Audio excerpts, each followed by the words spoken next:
What's going on, everybody? Toran here with Brothers Rising Uphill, and I'm here with my man and fellow brother, Omar Jackson. Omar, just say what's good to the people real quick. What's up, y'all? How y'all doing? Good. So before we go ahead and get started, let me preface what this series is. It's called Heartthrob, and it's a brother's perspective on love as we approach Valentine's Day. And so what we're going to do in this series, we're talking to a married bruh, an engaged bruh, and a single bruh about their perspective on love from a Christian male perspective, especially as we approach this day that people assign with love and intimacy and all these other things. Even though, Omar, I think, you should be showing those things every day, but that's a whole other Exactly. Exactly. But yeah, so we first of all, whoever is watching, whoever's tuning in, thank you for viewing. Come back, check us out on YouTube. We got a podcast that's going to be rolling out. We have the first episode that's already dropped, but it's going to be rolling out later in March. We got plenty of content ready to come and to give you from bruh. And so let's get this thing chopping and rolling. So Omar, before we get started, I get the questions popping, bro. Just tell the people who you are, your situation. You are engaged, bro. And so, yes, let them know. Yeah. So my name is Omar Jackson. Like Andre said, I am 24 years old. I'll be 25 later this year. I'm engaged to my beautiful fiance, Charity Wilson. Yes, sir. We'll be married in May. So I'm excited about that. But yeah, that's me. Yeah, bro. So you got a lot of big things coming for you here soon, bro. And irrespective of the pandemic, man, this is a good time. This is we trying to make it happen. So let me start with this since we talk Valentine's Day. I know for a lot of men, Valentine's Day is just, some people view this, man, like it's just me spending money out of my pocket. I ain't getting nothing as a man. From a brother that is a follower of the way, believes in Christ, loves Christ with all his heart, and is in his relationship with your fiance that's now going to become a covenant relationship here soon. What does Valentine's Day mean to you? Just as an overarching question, and you can expand from there. Yeah. So I wouldn't say that like Valentine's Day is my favorite holiday or anything like that, but I do enjoy the fact that it creates an atmosphere of love and relationships. One thing I do hope is that Valentine's Day events, and you kind of already mentioned it in the beginning too, is that, Valentine's Day events and festivities can be a bit more normalized. So, and especially within like couples, but not necessarily in terms of the holiday, but, going out on dates with your wife or your girlfriend or doing random romantic things for a man or a woman. Personally, I'm a big romantic. So this gives me an excuse to be over the top, and I think you're the same way. So it just kind of works that way. Hey man, if y'all ain't seen my boys Tally and Twine, I'm gonna plug it. We're gonna put a link. That joke was fire, bro. That joke was fire, bro. Yeah, most definitely. And y'all are beautiful together, man. I have nothing but the best wishes and blessings that I'm gonna speak over y'all's life right now. But I appreciate that, bro. Let's transition here. So we talk about what Valentine's Day means, but the question I have now is: we all kind of have a Valentine's Day misstep or Valentine's Day failure. So, do you have a biggest Valentine's Day failure, pre engagement, or even I don't know. I don't know how to do that, but it was kind of a difficult. That's kind of a difficult question. I would probably say that my biggest fail was in 3rd or 4th grade, maybe. I had asked this girl to be my Valentine. The whole "do you like me" check thing. I can remember it too, and it was just like she declined me twice actually. So it was once at recess. I was persistent. So she declined me once at recess and then once in the hallway. And knowing how I am, I was probably traumatized. And so, but yeah, that's what I can remember. So that's I can count that as a fail. Yeah, bro. I've had plenty. From college to elementary, to buying Victoria's Secrets. I'm weak. Yeah, just spending my entire refund check in college. It's a bad. I can feel that. We can go deeper down at another time. Right. But kind of to the meat of this, man, we talk about love. And on Valentine's Day, I know a lot of couples that in the world that might not necessarily be following Christ see as a time to engage in intimate acts, not only just with dinner and things like that, but even sexually. But from the perspective of a man that's following Christ and upholding purity until that day of marriage and covenant comes, how do you approach this holiday and how do you do your best with it while keeping purity in mind? Like, does that make sense? Like how those things can run? And also, I mean, if you want to dive into some of the battles that are very real for men and couples, right, especially in this engaged period. Right.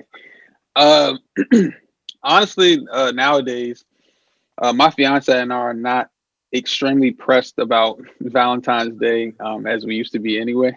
Yeah. But although it truly does give us an opportunity to hang with each other and make each other feel special and things like that. Like we already talked about, this should be an everyday thing.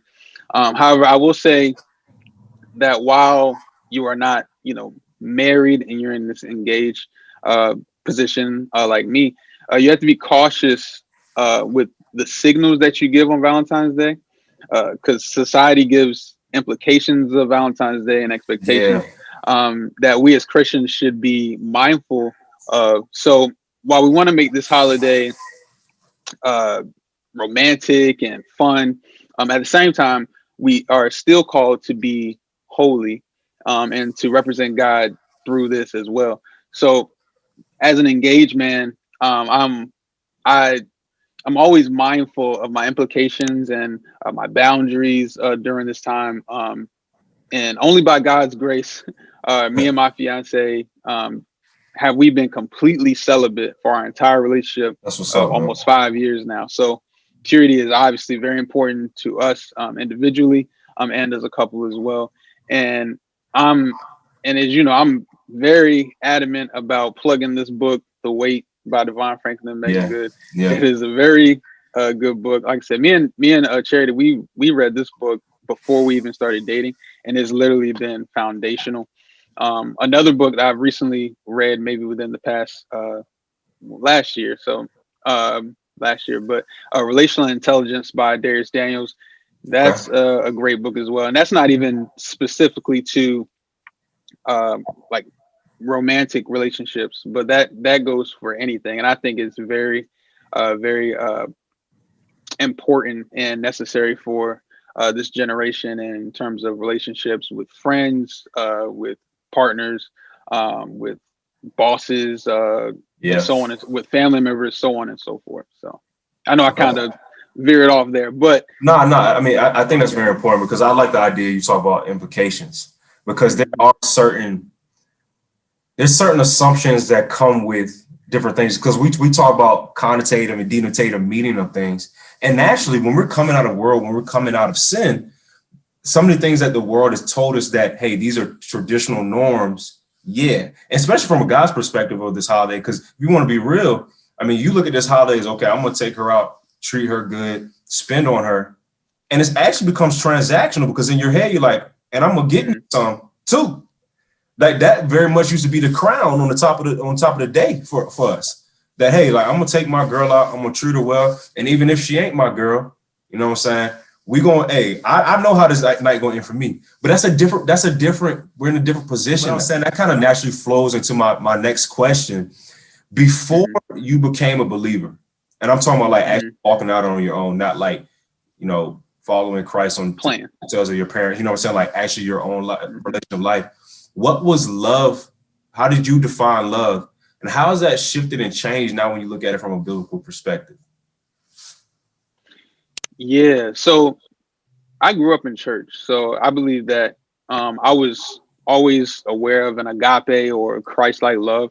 Yeah. However, I do believe that my perception of love was perverted as I was consistently exposed to a poor imitation or example of what love truly is. So I used to think that love was just caring about someone a lot or just merely a feeling, which can easily be confused with lust if you don't understand what love is. Because a lot of times you can think that you love someone, but you're actually lusting after someone. So I learned quickly that love is more than a feeling, and it's definitely an action. And because people can give you lip service all they want, but if I can't tell that you love me through your actions or through your sacrifice, I find it difficult to believe that this love is real. And we as people are conditional. We can claim that our love is unconditional, Yeah. but everyone reaches a point where you may reconsider some things at different times. And when I say this, I'm referring to all relationships, not just romantic relationships. So just because we're saved does not mean that we automatically love everybody. It takes intentionality. That's good Uh, point, bro. yeah, but what I love about God is that His love is truly unconditional. So regardless of my faults, regardless of your failures, shortcomings, He still loves us. And I'll quickly, um, just for the sake of biblical reference as well, I have 1 John 4 uh, here as well. And there's so many gems throughout the New Testament, throughout the Bible in general, of how God wants us to love each other and things like that. And so in 1 John 4, verse 9 through 11, it says, God's love was revealed among us in this way. God sent his one and only son into the world so that we might live through him. Verse 10 says, love consists in this, not that we love God, but that he loved us and sent his son to be the atoning sacrifice for our sins. And then 11 says, dear friends, if God loved us in this way, we also must love one another. And even later on, it says in verse 20, it says, if anyone says, I love God and yet hates his brother or sister, he is a liar. For the Yep. person who does not love his brother or sister whom he has seen cannot love God whom he has not seen. And we have this command from him: the one who loves God must also love his brother or sister. Yeah. So with that, it shows me that God's love is, and like you mentioned it, God's love is not transactional or exclusively reciprocal, but it is a love that should be paid forward. So if we truly love God, then we should love our neighbor.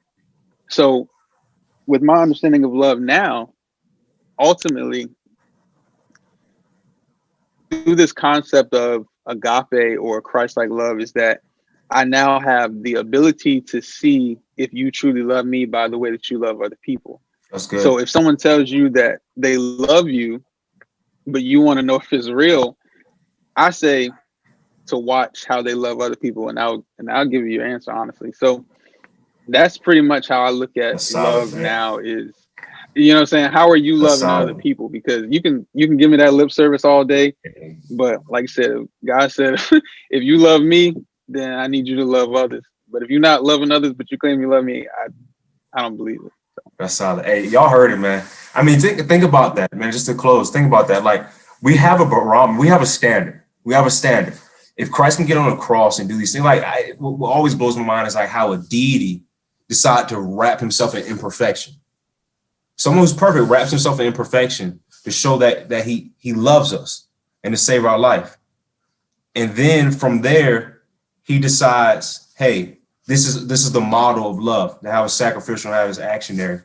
And so with that being said, I don't know what cool. keeps happening here. Cool, no, it's all good. But all in all, man, thanks for joining us, man. That was a perfect ending, just the barometer and the standards that we have and uphold. And so as we approach this holiday and go through this holiday, I think that's something that we can put to action. No pun intended. So I appreciate you doing this, man. Hey. Yeah, bro. Of course, it's always an honor. Always. Much love. Y'all, thank you for tuning in. We got more from the Heartthrob series coming. This is just one of 3. So appreciate y'all. Much love. Enjoy the holiday.